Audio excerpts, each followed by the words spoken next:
rounding this out with how to evaluate yourself psychologically, which is my favorite aspect to focus on because psychological basketball is something that very few players ever consider, and the fewer players that consider it means those players don't have the knowledge and weapons that you do if you do focus on the psychological end of basketball. And really, when we're talking about evaluating yourself psychologically, I think it really just comes down to, are you having fun and enjoying yourself, or are you frustrated? There are all kinds of roads we could go down psychologically as players trying to evaluate ourselves, but to me, the biggest overall bottom line aspect psychological evaluation is, are you having fun? Because that's the definition of recreational basketball. It's to have fun. Now, if you're talking about being an organized player and you have real goals of trying to get a scholarship to college or go professional,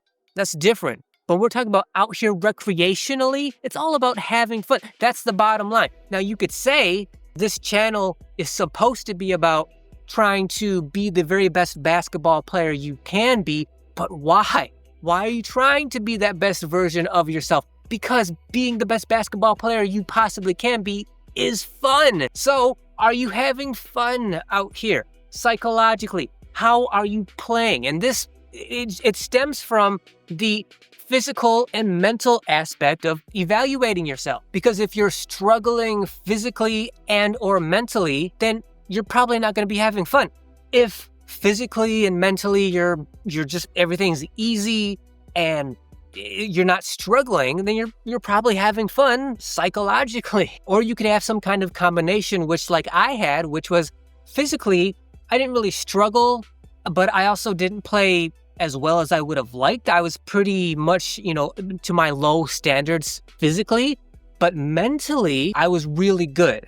Physically, I could keep up when dealing with the ramifications of the mental strategy and the way they were trying to play my opponents against me. But for the most part, I understood what they were doing. The game was moving slowly.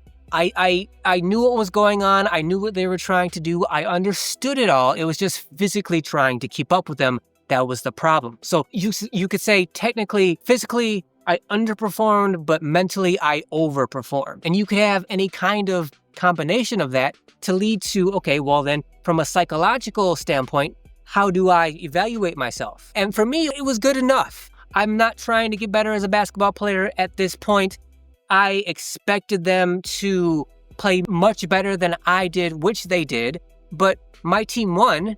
And we played to 15. I scored like 5 points. My teammate scored like 10, but that's probably like from a scoring standpoint, because I'm a passing player, right? I've never been a scorer. That's pretty good for me, even though I didn't play nearly as well as the other 3 guys out here. I still played well enough for my team to win and for me to walk away thinking, you know what? I could have played a lot worse. I didn't play that great. I didn't play anywhere near great, but I could have played much worse than I did, and I didn't. So I don't feel bad about that in any way, shape, or form. So psychologically, I feel fine. Everything pretty much across the board went the way I wanted it to. Everything across the board pretty much went the way I wanted it to, the way I expected it to. I really couldn't have asked to play better.